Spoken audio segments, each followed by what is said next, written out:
Bom, boa tarde a todos os conectados aqui em mais uma webconferência que a Secretaria de Educação Profissional e Tecnológica tem desenvolvido, né, ao longo desses últimos meses aí, para a gente discutir alguns assuntos específicos. A webconferência de hoje a gente vai discutir a questão dos convênios, né, de Educação, Ciência, Tecnologia e Inovação e os critérios de habilitação e regulamentação de aquisições pelas fundações de apoio. Então, como de costume, a gente vai fazer uma parte inicial de explicações gerais, qual é a ideia da webconferência, qual é a ideia do tema que a gente vai discutir aqui, e depois a gente vai especificamente para as perguntas que a gente recebeu no e-mail, tem o e-mail nep@mec.gov.br,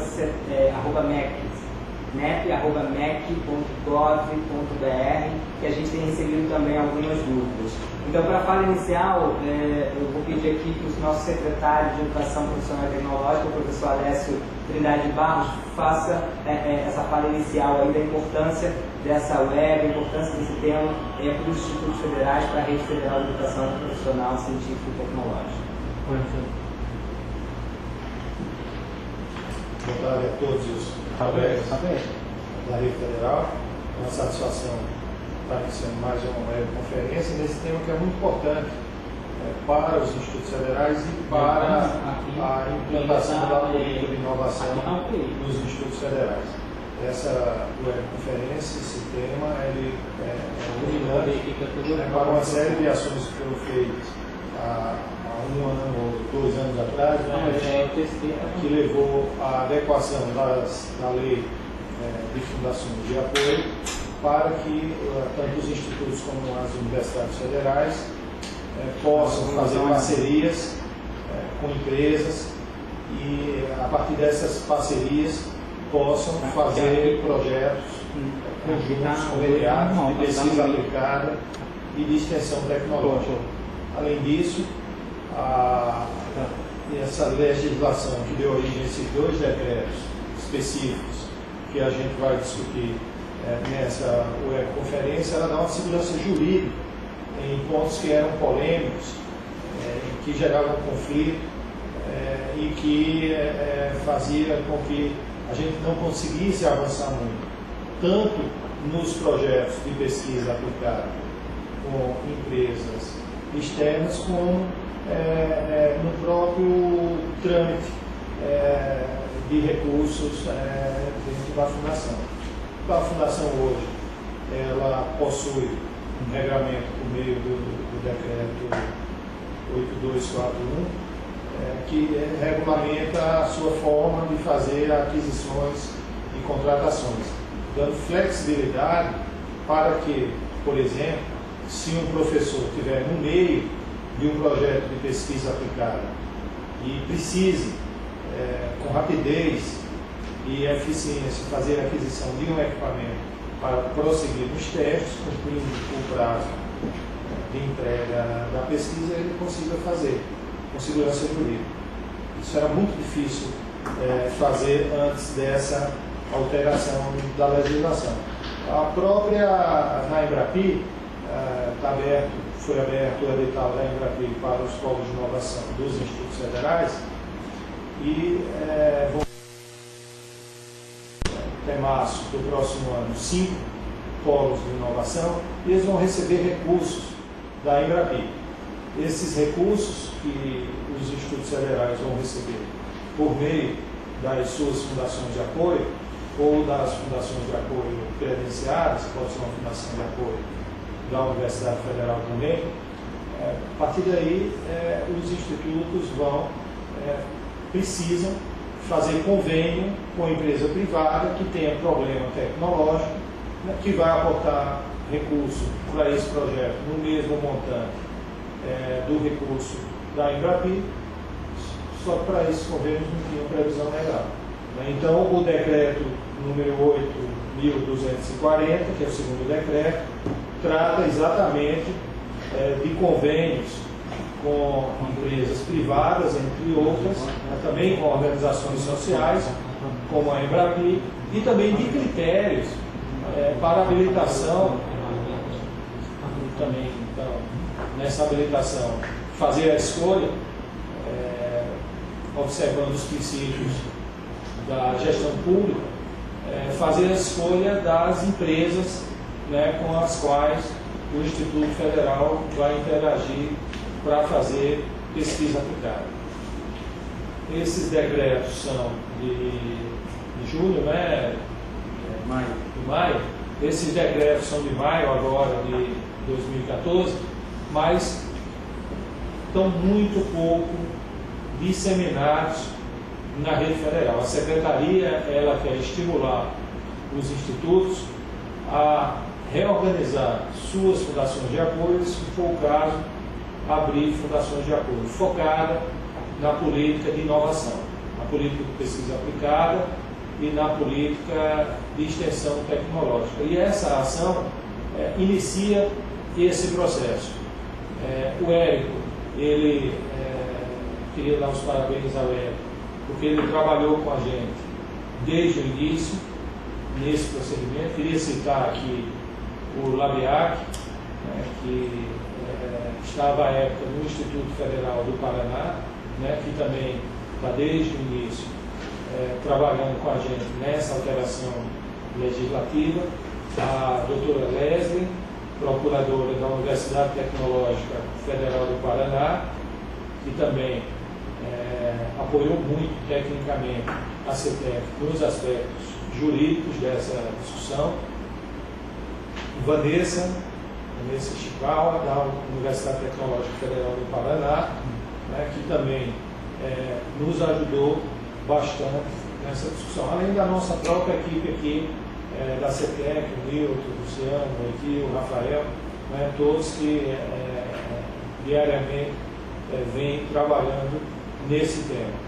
O Érico, a partir dessa webconferência, dessas dúvidas, a partir de todo esse conhecimento acumulado, nós vamos avançar para, em princípio, gerar diretrizes de orientação para a rede federal, quem sabe até com a publicação, né, de como os institutos federais, né, devem fazer gestão e devem operar suas fundações de apoio.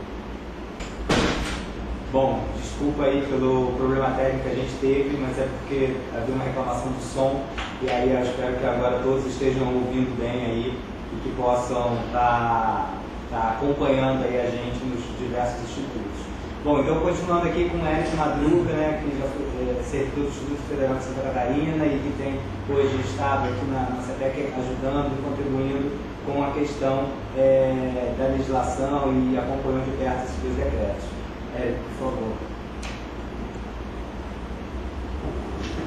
Boa tarde a todos.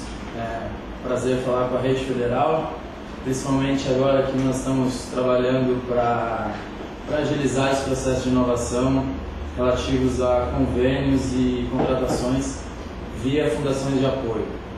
É importante ressaltar alguns passos que foram tomados até aqui. Né? Houve um GT, um grupo de trabalho aqui da CETEC, envolvendo também a consultoria jurídica do MEC, assessoria de controle interno da CGU junto ao MEC. Posteriormente, os pró-reitores de pesquisa de alguns institutos federais que estiveram trabalhando junto ao MEC também participaram e encaminharam suas sugestões. E depois, no passo do trâmite da legislação, houve algumas reuniões com o MCTI, com o MPOG e depois com a Casa Civil para aprovação dos decretos em maio. É importante ressaltar uma questão até que tem vindo bastante nos questionamentos, que os dois decretos eles estão vigentes desde maio. Há algumas questões que devem ser ainda regulamentadas aqui por nós do MEC e pelo MCTI conjuntamente, que nós vamos fazer alguma consulta pública em dezembro, mas os decretos com entendimento da Conjur e entendimento da assessoria de controle aqui do MEC, eles já podem ser utilizados. Então é importante ressaltar que todas aquelas questões que estão pendentes de serem disponibilizadas, tanto a rede federal quanto as fundações, como os sites, os sistemas eletrônicos, tanto para cadastro das empresas quanto para a seleção pública de fornecedores, pode ser realizado provisoriamente de forma manual. Então tem que haver o registro, tem que haver a transparência disso. Se não houver um sistema, pelo menos da fundação e os institutos utilizem os seus próprios sites, enquanto isso. mas podem ir utilizando os dois decretos, principalmente, como o secretário Alessio falou, focando na pesquisa, desenvolvimento e inovação. Isso foi muito tratado com a CGU e com o TCU, que esses dois decretos flexibilizariam muito os processos, mas o controle de resultados e o controle geral dos projetos seriam muito rigorosos. Então, a gente quer deixar claro aqui que a posição da CETEC é que se utilizem desses dois decretos para questões realmente de pesquisa, desenvolvimento e inovação. Não desvirtuando, não se utilizando certos vícios que há muito tempo na relação com as fundações de apoio, questões muito questionadas pelos órgãos de controle. Então, essas questões de utilizar a fundação de apoio como mero banco para repasse de recursos não é posição e não será apoiado pela CETEC. Utilizar a fundação também para venda de cursos, venda de serviços que não tenham relação não tenham interesse preponderante da instituição de ensino. Então isso é muito importante. Os projetos eles devem ser de interesse recíproco das empresas, dos demais financiadores, demais partícipes dos projetos, mas com a preponderância do interesse das instituições de ensino. Então isso é muito importante que vocês tomem esse cuidado. Nós teremos também ainda daqui 2 semanas mais uma webconferência envolvendo os procuradores-chefes junto aos institutos e os auditores internos, e aí contaremos com a presença também da consultoria jurídica do MEC e da assessoria de controle interno. E então eu vou passar agora a parte da apresentação dos decretos. Não vou fazer a leitura de artigo por artigo para não ficar algo maçante, mas vamos fazendo alguns destaques na ordem dos decretos, os destaques principalmente das mudanças e das possibilidades.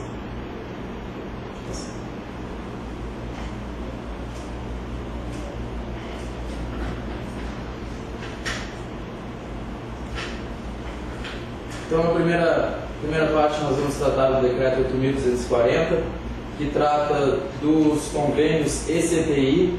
Eles foram assim denominados na última hora para realmente diferenciar dos demais convênios que já existem nas instituições de ensino e nas fundações de apoio. Então, convênios de educação, ciência, tecnologia e inovação. E também regulamenta os critérios de habilitação das empresas interessadas em fazer parte desses convênios. Mais adiante a gente vai ver os detalhes. O decreto 8.241, por sua vez, regulamenta as aquisições e contratações de obras e serviços das fundações de apoio.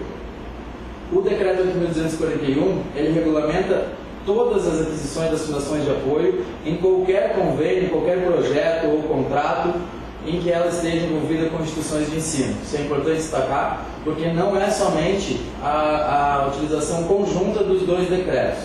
O decreto 8.240 é para convênios ECTI e o 8.241 regulamenta todas as aquisições das fundações de apoio em projetos com as instituições de ensino, mesmo que não sejam convênios ECTI. Como eu tinha falado, algumas questões ainda estão pendentes de regulamentação. Então, nós vamos publicar algumas instruções normativas ainda, provavelmente no início do próximo ano. E agora, em dezembro, nós vamos realizar uma consulta pública para a elaboração dessas instruções, que são instruções normativas conjuntas entre o MEC, o Ministério da Ciência e Tecnologia e o Ministério do Planejamento, com também a sempre participação, fiscalização da CGU. Então, isso é importante que vocês saibam que toda essa regulamentação, todos esses processos têm tido o apoio e as sugestões da CGU. Então, não adianta a gente querer deixar o decreto completamente aberto, as instruções normativas abertas, porque isso prejudica depois as próprias instituições na hora do controle. Então, no ano passado, em outubro, a Lei 12.863, ela alterou a Lei 8.958 de 94, que define as principais diretrizes das fundações de apoio às instituições de ensino, com alguns princípios. Toda essa mudança legislativa tem foco na agilidade da inovação, em propiciar a inovação dos institutos, em propiciar essa maior proximidade da academia com as empresas, levando em conta alguns princípios. Flexibilidade e eficiência. a transparência e o controle. Então isso foi uma troca, né, um acordo muito explícito feito com os órgãos de controle, que seriam flexibilizados os processos, mas a transparência e o controle dos resultados teriam maior rigor. Né? E como eu já falei, a participação protagônica das instituições de ensino. Né? Os projetos sempre com foco maior no interesse da instituição. Então, como vocês podem ver, o artigo 4A, que foi incluído com a Lei 12.863, isso da lei ainda 8958, ele define que a instituição, que a Fundação de Apoio tem que divulgar na íntegra todos os seus convênios, contratos, relatórios de pagamento a pessoas físicas, pessoas jurídicas, inclusive servidores. Então isso é uma mudança importante e as instituições têm que fiscalizar isso através do seu Conselho Superior, através das comissões que definem para cada projeto. Uma questão importante ressaltar, que nós deixamos do início, é que os institutos eles podem criar suas fundações de apoio, utilizar as fundações porventura já existentes, ou também podem credenciar fundações de apoio já existentes nas universidades federais, por exemplo, ou alguma outra instituição, alguma outra fundação. Esse credenciamento é feito via MEC, né, tem uma série de questões a se tratar para o credenciamento, mas as fundações que vocês procurarem, elas saberão os trâmites a tomar. Então, vamos ao decreto. Então, o decreto 8.240, ele regulamenta o artigo 1º-B da Lei 8958, que afastou a aplicação da Lei 8666 para a escolha de empresas nos convênios com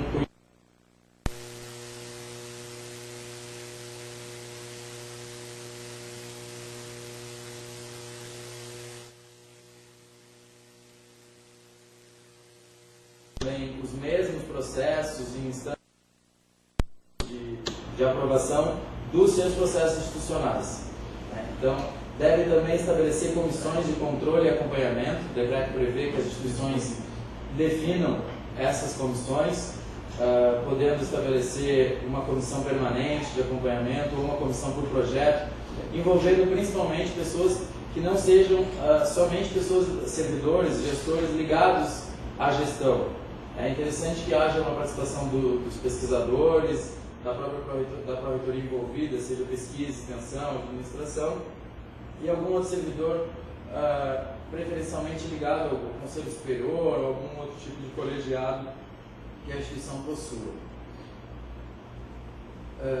O secretário já falou, então, o foco da CETEC nesses dois decretos realmente é a inovação. Embora o decreto preveja projetos de ensino, de educação, projetos de desenvolvimento institucional, mas o foco é a inovação, tanto por meio da Embrapi, quanto outros órgãos de fomento, órgãos de financiamento, como outras empresas ou órgãos financiadores que temos junto aos seus estados.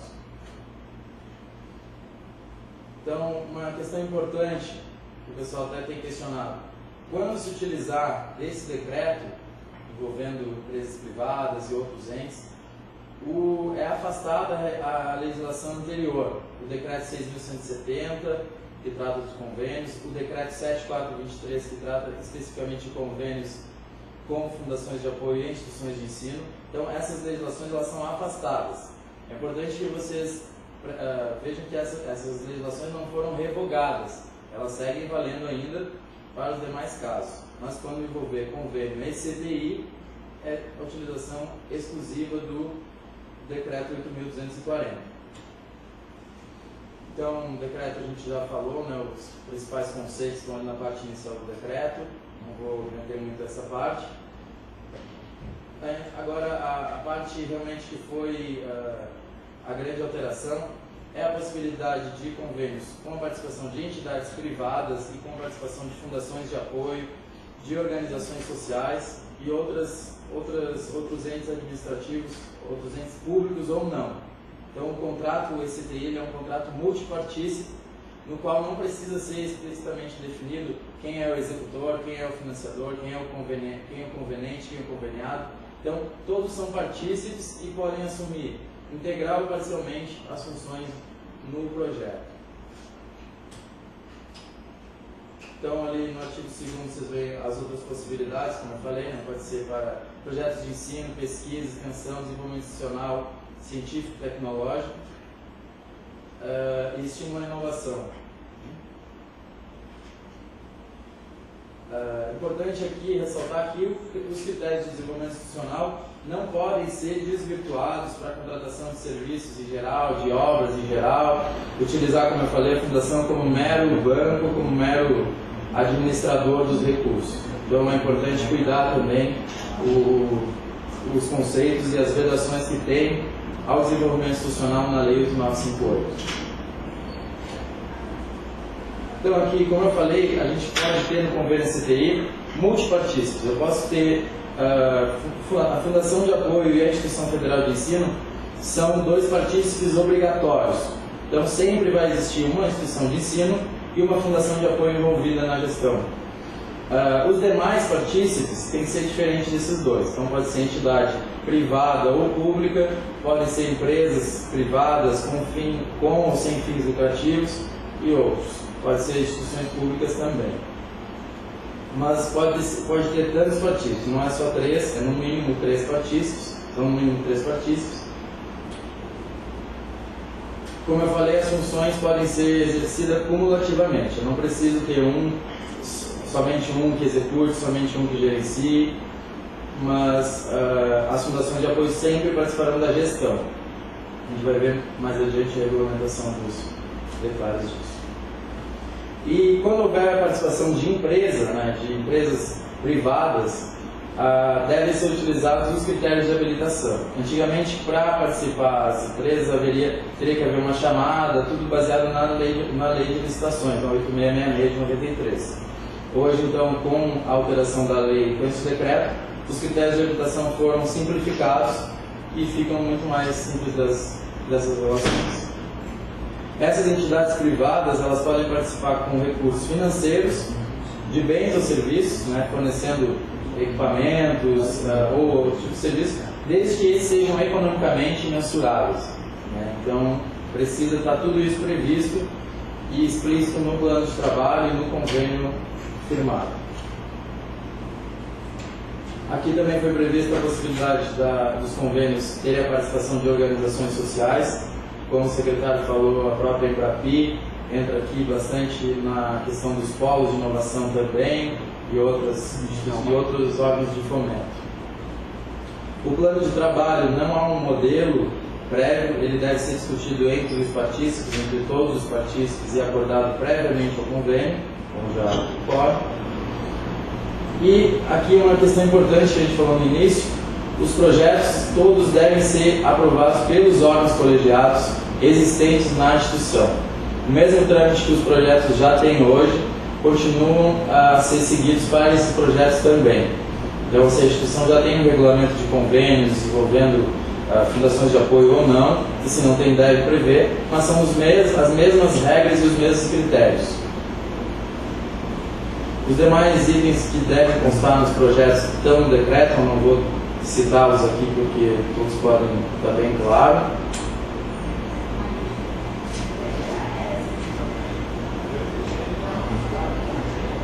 Aqui também no parágrafo 2º, a questão que a gente já falou das equipes dos projetos. Então, a instituição deve normatizar e fiscalizar isso em cada projeto, podendo compor, como eu falei, uma comissão única de acompanhamento, fiscalização desses convênios junto às fundações, ou a cada projeto, com a participação dos pesquisadores também.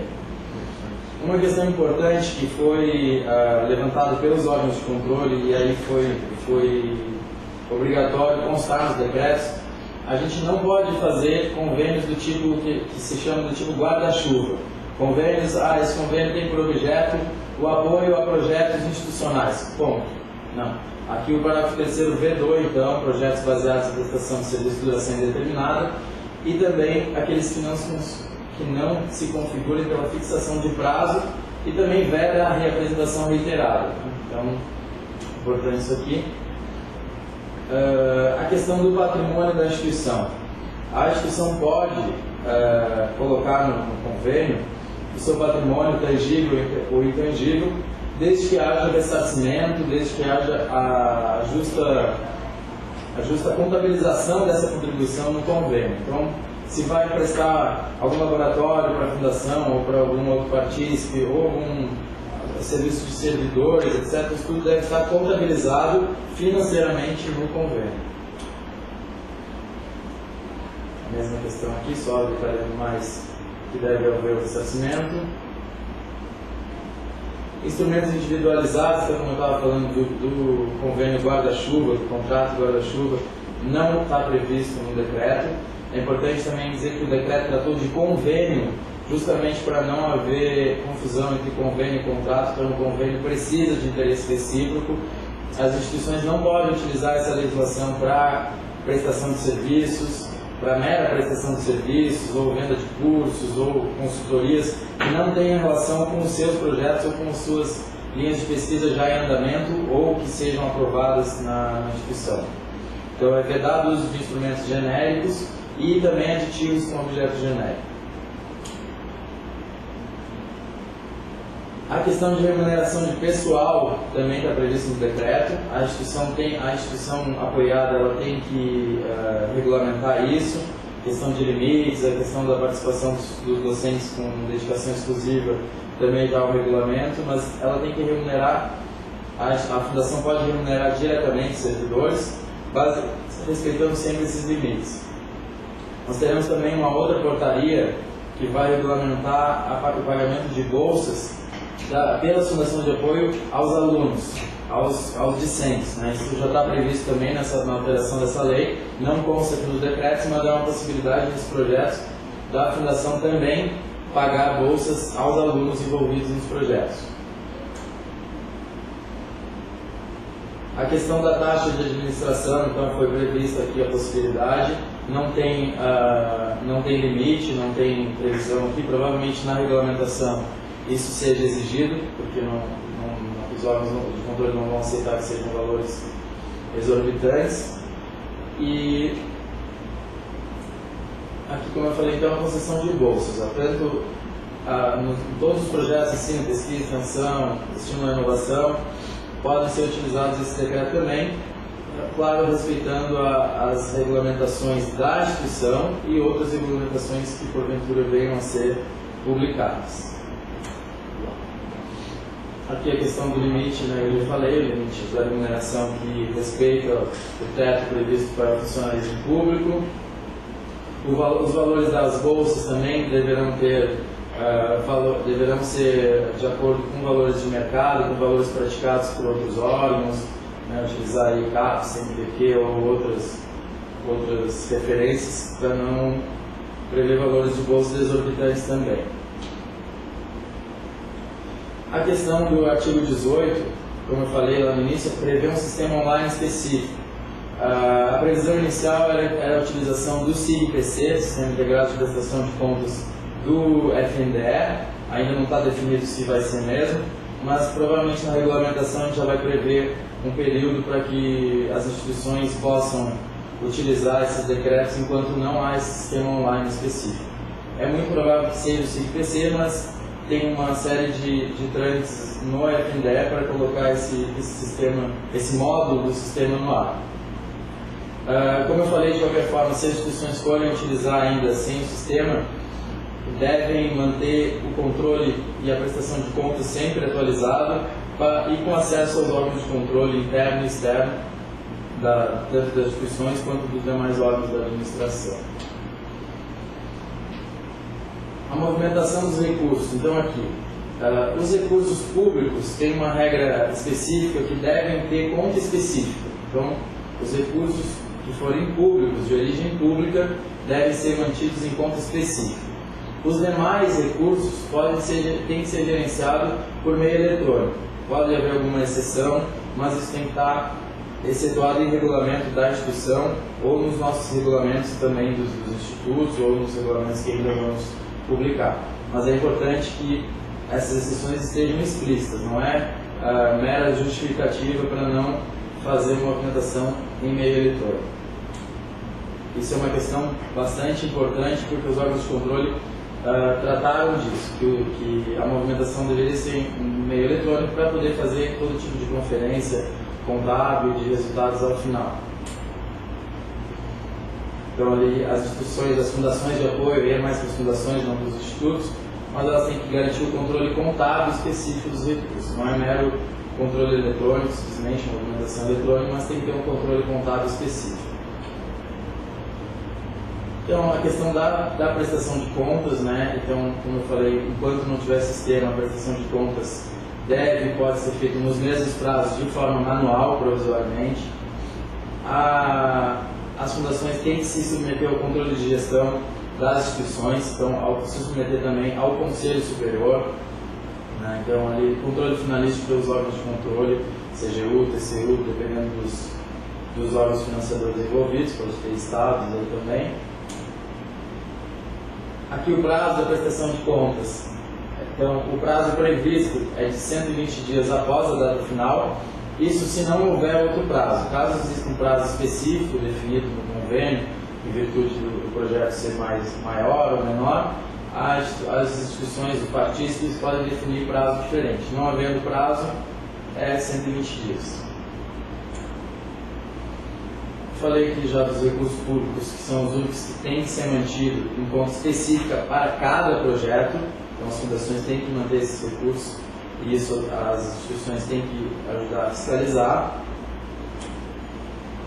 Inclusive a gente sugere que nessas comissões de controle e acompanhamento das instituições, tenha sempre um pesquisador e alguém da área administrativa envolvida para cuidar mais dessa parte financeira, essa parte de prestação de contas, porque a gente sabe que o pesquisador não vai estar com foco nisso, nem deve estar se preocupando com isso, então deve ter alguém das promotorias de pesquisa, extensão, mais preparado para acompanhar essa parte de gestão, essa parte administrativa dos convênios. Questão de diligências e irregularidades também foi prevista aqui, que não compromete o desenvolvimento, então isso foi previsto para não suspender a execução dos projetos enquanto houver alguma diligência sendo realizada.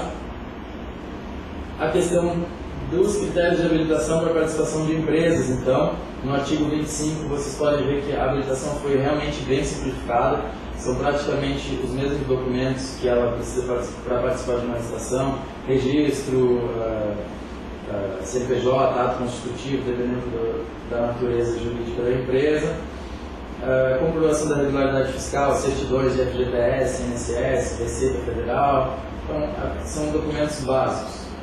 Declaração do dirigente, comprovação aqui do INSS,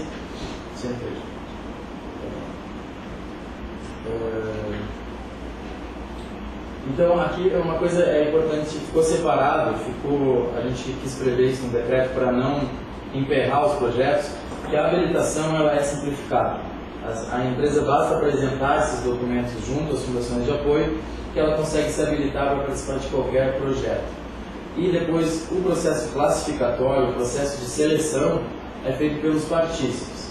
E aí tem que haver uma série de comprovações, né? Cada projeto vai definir isso. A questão de comprovação de capacidade financeira, a comprovação de conhecimento técnico, de experiência e competência na área para a qual pretende a habilitação, mas não o decreto previu que essas duas comprovações ficam para os partícipes de cada projeto. Não foi previsto aqui uma série de comprovações, uma série de documentações excessivas para a simples habilitação. Então, a habilitação está prevista aqui, que é o que a lei mandou, os decretos mandou os ministérios, autorizou os ministérios a regulamentar, e a classificação, seleção de empresas, quando necessário, porque, como eu falei, pode participar mais de uma empresa sem problemas, mas caso tenha que haver alguma seleção, os partícipes devem definir quais são as regras, quais são os valores. Então aqui no artigo, no final, a previsão da instituição normativa, como eu falei, a gente vai encaminhar, provavelmente na semana que vem, uma minuta dessa instituição normativa, para que as fundações de apoio e os institutos, assim como foi com os decretos, possam encaminhar sugestões de regulamentação dentro das diretrizes básicas ali já definidas. Então, provavelmente essa consulta fique disponível agora, dia 15 de dezembro até o final do ano, e nos primeiros meses do ano ali saem esses 2 regulamentos, moção normativa para cada decreto. Eu vou... Pode voltar aqui, por favor.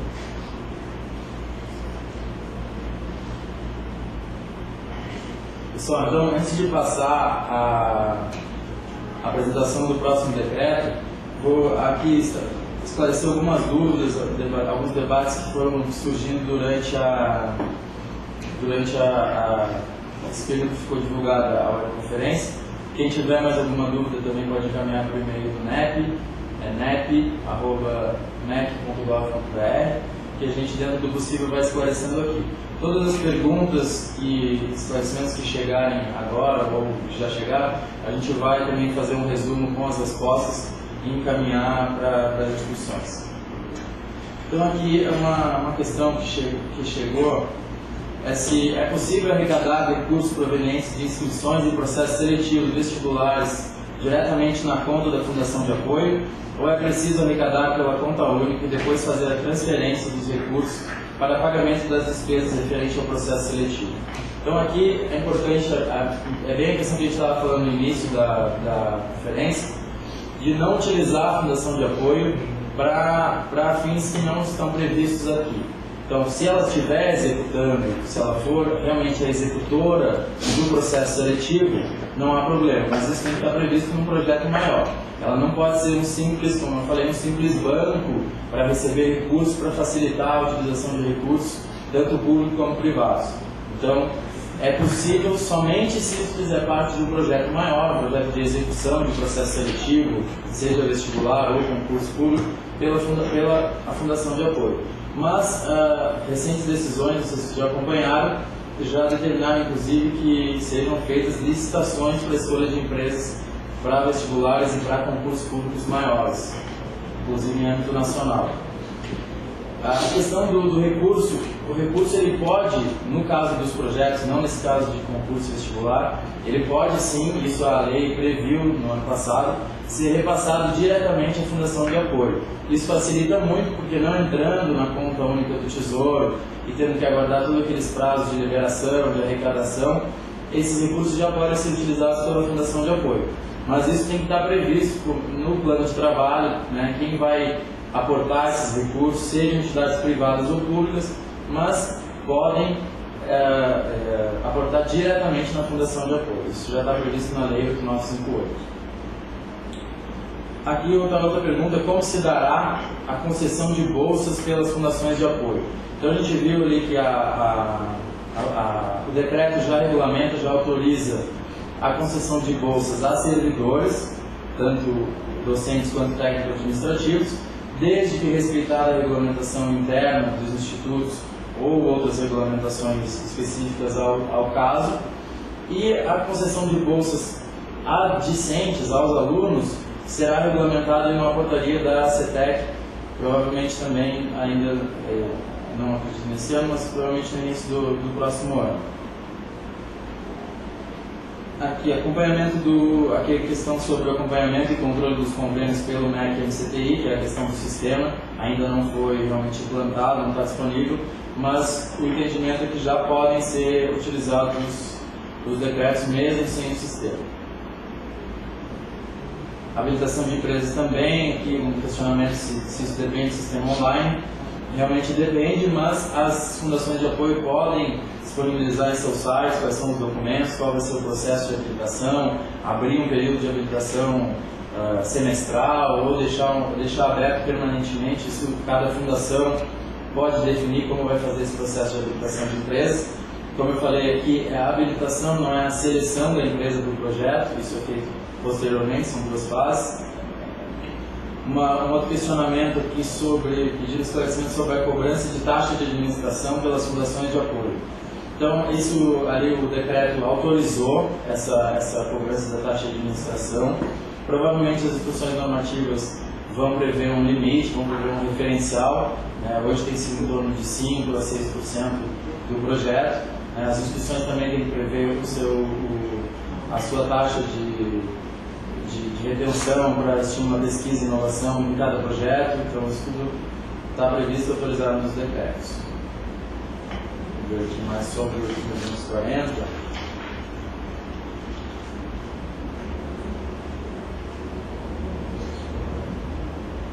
Aqui há um questionamento sobre em que situações o servidor, em regime de dedicação exclusiva, pode ser remunerado por serviços eventuais. Então essa questão ela não é aqui exclusiva aos nossos decretos, né? Tem uma regulamentação, a própria Lei 12.772 de 2012, que trata da carreira dos docentes, e prevê lá a questão dos serviços eventuais, de participação inclusive de docentes com dedicação exclusiva, até o limite de 120 horas, ou acima desse limite em casos excepcionais devidamente justificado. Mas como eu já ressaltei, isso deve ser tratado no âmbito de cada instituição. O decreto permitiu esse pagamento de bolsas nos projetos, permitiu o pagamento das fundações aos docentes, mas isso deve ser regulamentado e cuidado com muita atenção pelas instituições. Então são vários problemas que levaram aos órgãos de controle a praticamente proibir, né, não sei se é a palavra proibir, mas ficando muito em desuso as fundações de apoio. Então se criou uma série de controles, a utilização da Lei 8666, a proibição de pagamento de bolsas. Então tudo isso tem que ser utilizado com muito cuidado pelas instituições federais, para que não haja novamente esse desvirtuamento, essa utilização das fundações de apoio para os fins que não são previstos. Então isso o secretário Alessio deixou muito claro que a CETEC quer incentivar a pesquisa, o desenvolvimento, a inovação, os demais projetos de pesquisa, extensão, mas não é para utilizar a fundação para fazer aquilo que a instituição não está conseguindo fazer, seja em âmbito administrativo, né? Então é preciso ter um planejamento muito forte, um controle muito rigoroso nesses projetos. Aqui ele pergunta também, já que alguns institutos já têm regulamentado essa participação de servidores na prestação de serviços, inclusive consultorias, por exemplo. Então ele pergunta se é lícito que se proponha tal resolução em observação aos novos parâmetros de parceria do decreto. Então, só reiterando, é lícito e tem que ser respeitada essa regulamentação interna. Se a instituição entender que deve fazer alguma alteração na sua regulamentação, isso também é possível, né, e necessário para adequar o decreto. Mas o decreto ele define que a instituição vai definir como se dá essa participação e como se dá essa remuneração dos servidores. Aqui pergunta se é permitido parceria com fundações de apoio externas, devidamente regularizadas e auditadas. Nós também já tratamos disso, é possível, é chamado de credenciamento, né, na parceria. A instituição tem que fazer um credenciamento com aprovação do Conselho Superior e passa por uma série de critérios aqui junto à CESU também, se for a instituição, se for a Universidade Federal, a CESU, a Secretaria de Ensino Superior aqui do MEC, é que trata desses credenciamentos e a regularidade de fundações de apoio. Esse credenciamento tem que ser renovado, se não me engano, a cada 2 anos, mas procurando, como eu falei, as fundações, vocês vão ter maiores instruções. Pergunta se os institutos podem criar suas próprias fundações de apoio. Então, realmente podem criar. O secretário sempre defende essa questão de que, havendo essa experiência dos institutos na execução de projetos, venham a criar suas próprias fundações de apoio ou reativar suas fundações que não estão inativas, mas a gente sugere que primeiro comece a atuar com fundações já existentes, comece a entender o trâmite antes de se aventurar aí na instauração de uma fundação de apoio. Mas é possível sim os institutos terem suas próprias fundações.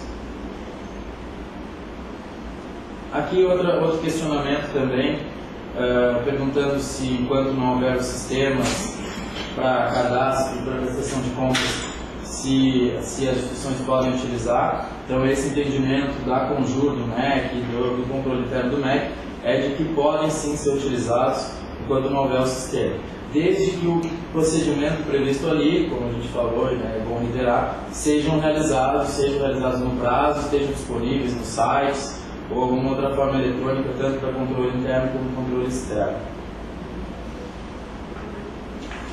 Vamos lá.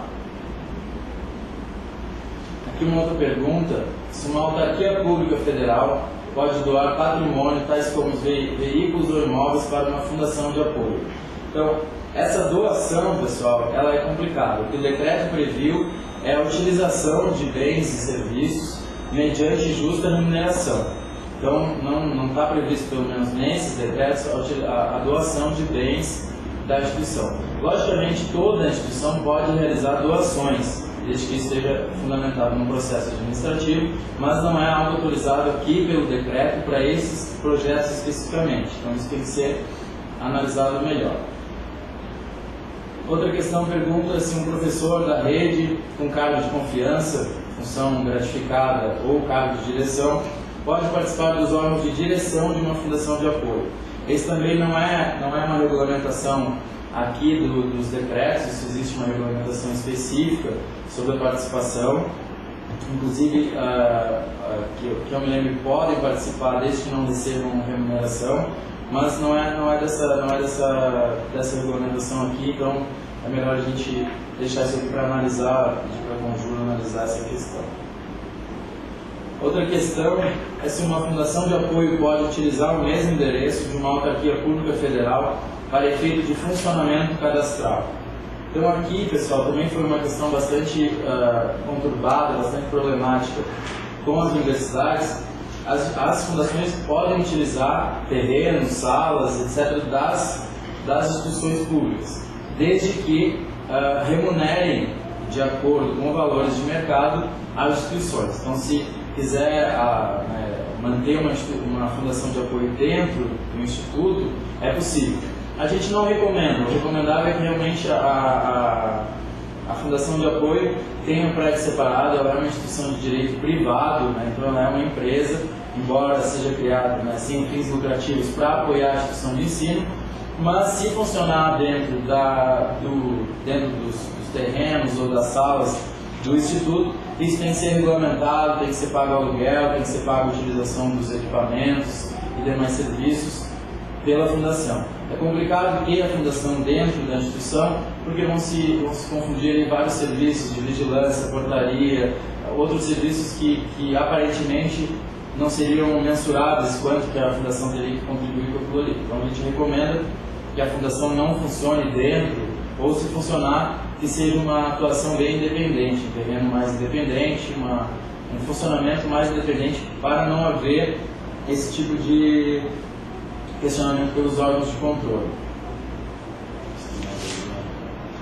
Acho que era isso. A gente vai passar ao próximo decreto.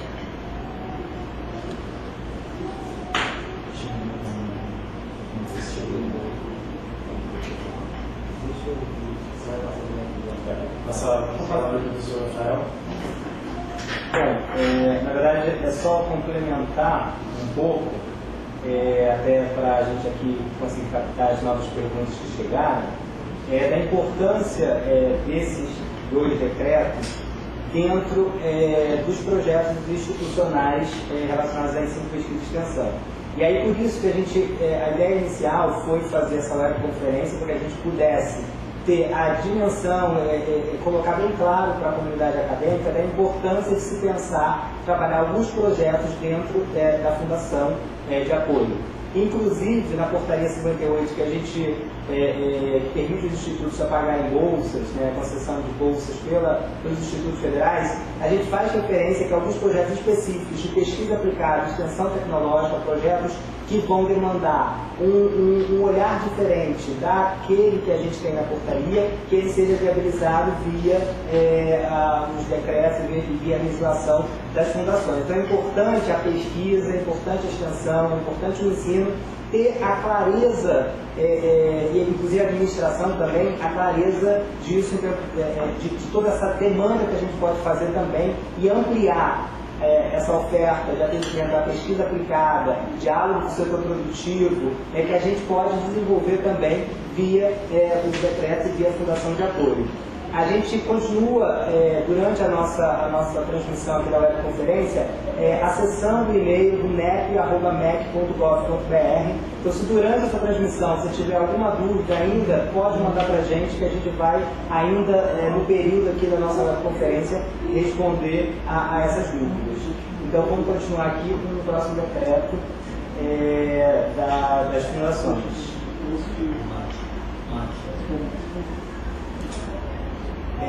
Agora o Eric vai voltar aqui para continuar a apresentação. Então, pode botar na apresentação, por favor. Pessoal, então vamos falar agora do decreto 8.241 de 2014, que estabelece esse novo regulamento de aquisições e contratações para as fundações de apoio. Então, esse decreto, o secretário Alessio sempre fala bastante, que ele tem sido invejado por vários órgãos do governo e por outras entidades do Sistema S também, que ele realmente ficou um decreto baseado nas experiências exitosas do pregão eletrônico, do RDC mais recente, e foi também analisado à luz dos regulamentos existentes para o Sistema S, para outros órgãos que flexibilizaram. Importante aqui, então, esse decreto regulamenta o artigo 3º da Lei 8958, que previu o afastamento da Lei 8666 para as fundações de apoio quando estiverem em projetos das instituições de ensino. Aqui, de novo, ressaltar que esse decreto, esse regulamento de aquisições não deve ser usado somente quando houver convênios ECTI, mas em todos os projetos que envolvam fundações de apoio à instituição de ensino, todos eles devem utilizar esse regulamento. E ele já está vigente também desde maio. As fundações de apoio estão obrigadas à utilização desse decreto, que é muito mais simplificado que a Lei 866.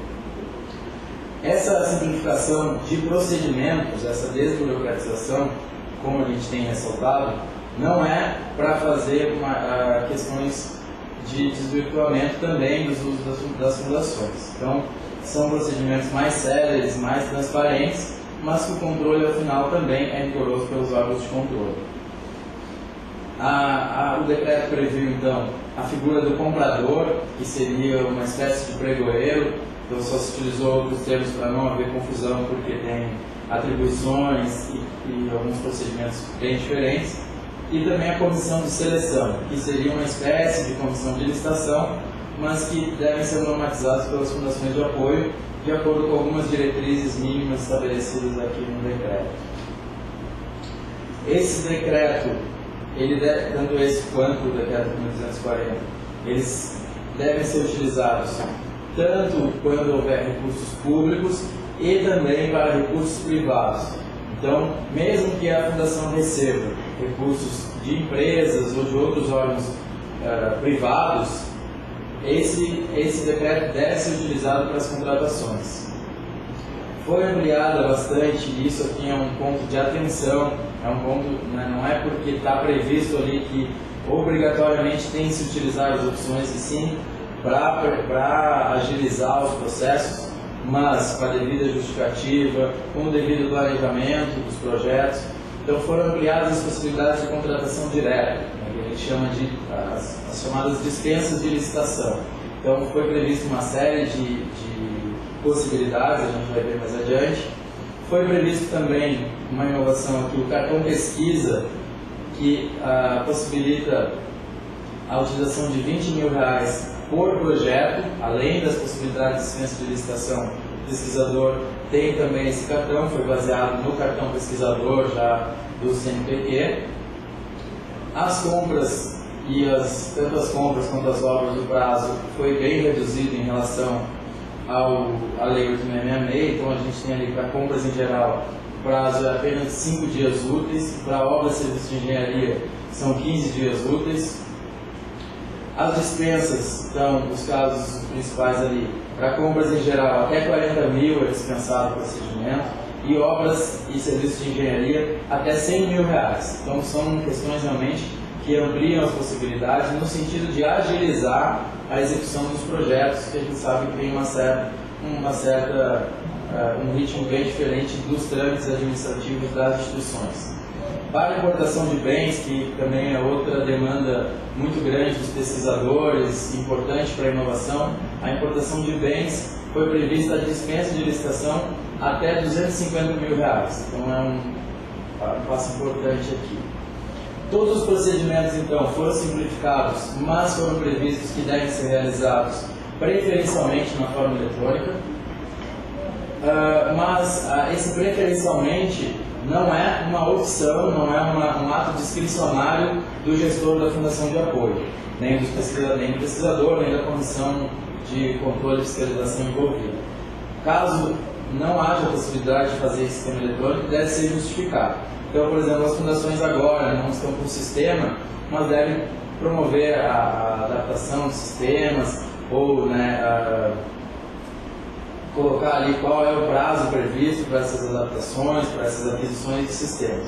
Enquanto isso, podem ser realizados de forma manual, mas desde que se dê a devida transparência. Então, pelo menos deve ser publicado no site da Fundação de Apoio, podendo ser publicado conjuntamente no site da instituição de ensino. Então, essas questões, mesmo que não haja um procedimento totalmente eletrônico, mas pelo menos a divulgação e a participação, inclusive nos casos de contratação direta, nos casos de dispensa de licitação, as instruções normativas vão prever isso. Assim como já ocorre na administração pública com as cotações eletrônicas para bens comuns, para a questão de bens, é bem provável que a regulamentação vá prever também a operacionalização eletrônica das dispensas. Então, pessoal, na verdade, toda essa gama de procedimentos eletrônicos e transparência é para compensar toda essa simplificação e aumento de limites que foi dado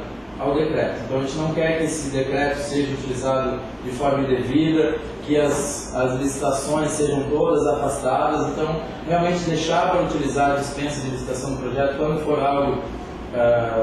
algo realmente que não dá para aguardar uma licitação. E vejam que a licitação aqui são 5 dias úteis, é uma semana, então não tem desculpa para dizer a licitação demora muito, não, foi tudo acelerado. Então, cuidem bastante, a comissão que vai cuidar disso, as fundações também, para não desvirtuar a utilização de dispensa de licitação. Os órgãos de controle têm deixado bem claro que se isso for utilizado de forma abusiva, sem controle, sem justificativa pelas instituições e pelas fundações, isso provavelmente cairá facilmente. Vocês estão vendo aí alguns questionamentos a outros órgãos que têm regulamentos mais flexíveis e estão sofrendo com essa questão de utilizar praticamente 80% a 90% em dispensas ao invés de fazer processo licitatório. Então vamos cuidar bastante disso aí, deixar para realmente as situações em que sejam essenciais. Estou passando aqui para o decreto em si. O decreto prevê a adoção dos princípios da administração pública, de impessoalidade, moralidade, probidade, publicidade, transparência, eficiência, competitividade, busca de qualidade e durabilidade. Então, é importante que nos casos em que haja as possibilidades, assim como acontece no RDC hoje, o gestor tem uma série de possibilidades de escolher os procedimentos, de escolher as formas de contratação. É a mesma coisa aqui, só que ele tem que escolher utilizando-se dos princípios de direito público. Importante aqui, esse decreto ele não regulamenta as contratações, as aquisições da Fundação de Apoio relativas às suas despesas administrativas, despesas gerais, como aluguel do prédio, compra de material de limpeza, contratações de serviços, limpeza, vigilância, os seus serviços regulares da Fundação. Então, tudo que não estiver vinculado ao projeto, a Fundação segue utilizando as suas formas de aquisição de direito privado, sem nenhum regulamento, mas tudo que se referir ao projeto direto ou indiretamente deve utilizar o decreto. Então, aqui a questão da documentação dos processos em meio físico ou meio eletrônico. Se a fundação e a instituição tiverem possibilidade de manter tudo em meio eletrônico, há essa possibilidade, desde que fique tudo documentado e de livre acesso, tanto ao público quanto aos órgãos de controle. Como eu falei, a Fundação de Apoio tem aqui a autonomia para definir as suas normas internas, os seus órgãos, comissões, colegiados ou pessoas que ficarão responsáveis pelos procedimentos. Então, a Fundação de Apoio pode regulamentar.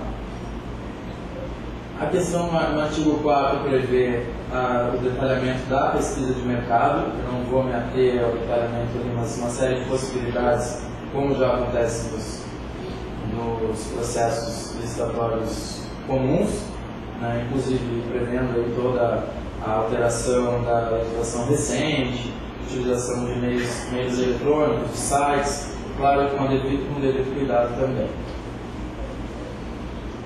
No artigo 5º, aqui fala mais da questão do contrato, e aqui é importante uma questão, o documento contratual, o instrumento contratual, ele é obrigatório acima de R$100 mil. Até 100 mil ele pode ser dispensado, assim como funciona na administração pública a nota de empenho, então pode ser criada uma autorização de serviço, ordem de fornecimento, alguma coisa desse tipo pelas fundações de apoio também.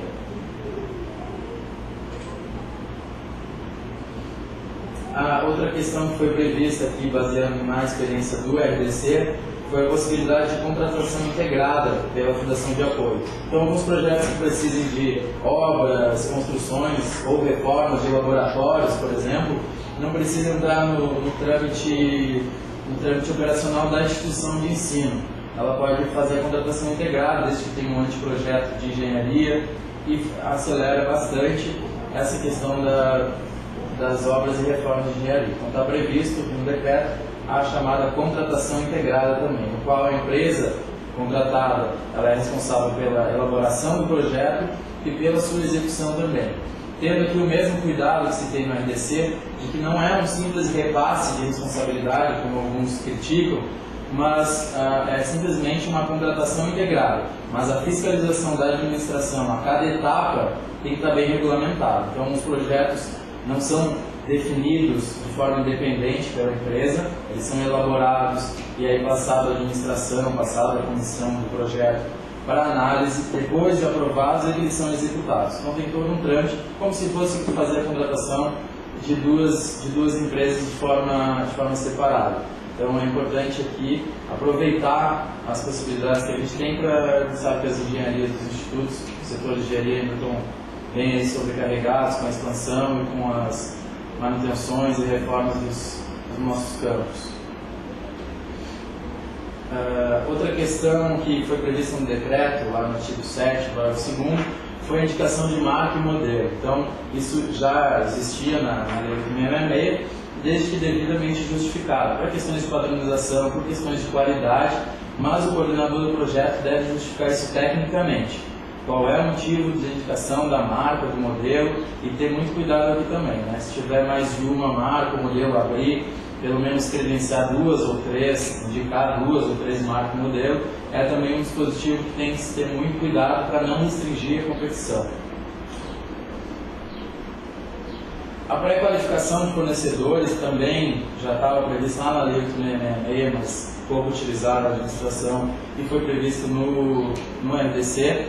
A pré-qualificação é um credenciamento prévio dos fornecedores, quando a fundação pretende contratar ou adquirir algum produto de maior complexidade, ou contratar algum serviço de maior complexidade, para que somente aquelas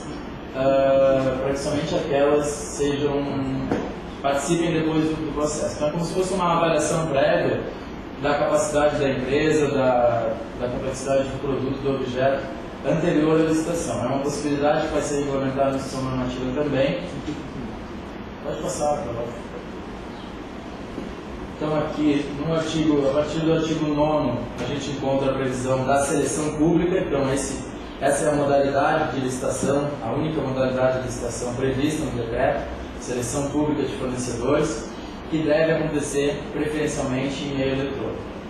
Sobre os prazos ali, a gente está vendo no inciso 3º, a questão dos 5 dias úteis para compras e serviços em geral, e para quando se tratar de obras e serviços de engenharia, 15 dias úteis.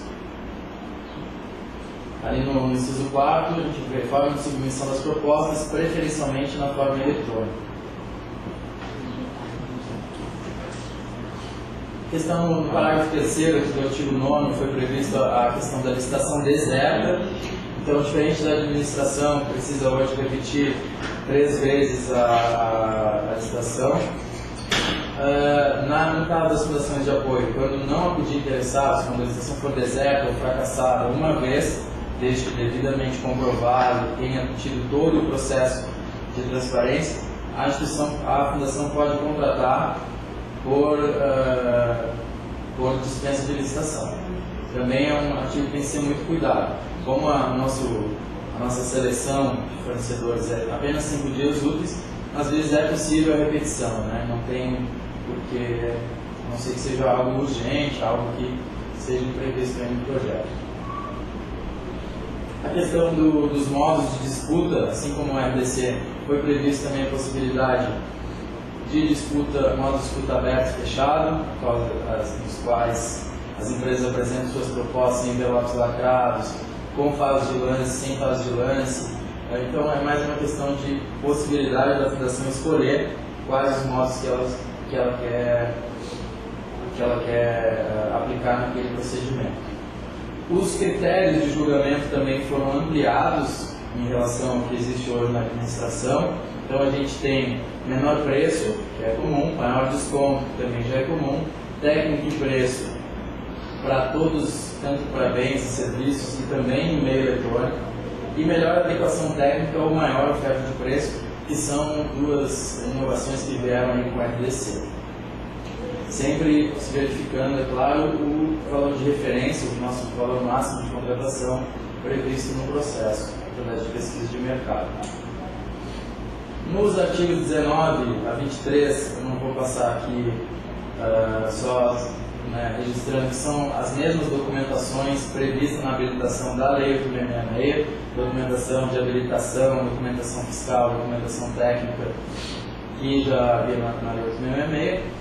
E no artigo 24, ele dá a possibilidade de dispensar, da fundação dispensar, nos casos de contratações até R$100 mil, dispensar parte dessa documentação de habilitação nos seus procedimentos. Então aqui, agora passando ao artigo 26, que eu tenho certeza vai ser o preferido dos pesquisadores aí, mas então são os casos de contratação direta, as chamadas dispensas de licitação. Então o primeiro deles para obras e serviços de engenharia até R$100 mil, desde que não haja parcelamento do objeto, né, pessoal, isso tem que ser cuidado também. A questão de até R$40 mil para outros serviços e compras que não sejam de engenharia, então compras em geral, serviços em geral, até 40 mil. Aqui envolve tanto pessoa física como pessoa jurídica, tá? Essas contratações. A contratação de bens ou serviços prestados por órgão da administração pública criada para esse fim, isso já tem na lei também. Aqui uma inovação do decreto foi a contratação direta de microempresas ou empresas de pequeno porte que tenham base tecnológica no ambiente de atividade de pesquisa. Então são as chamadas startups e eu não lembro qual é o outro, mas que funcionam, que nasceram no âmbito da pesquisa ali nas instituições federais, sejam os institutos, ou sejam as universidades. Então, a questão da contratação de bens importados, aquisição de bens importados, então até R$250 mil foi prevista a dispensa, e também se abriu a possibilidade de todas as hipóteses que já tem na Lei 8666. Então todas as hipóteses previstas para a administração pública federal, seja no 8666 ou outra regulamentação posterior, pode ser utilizada aqui também.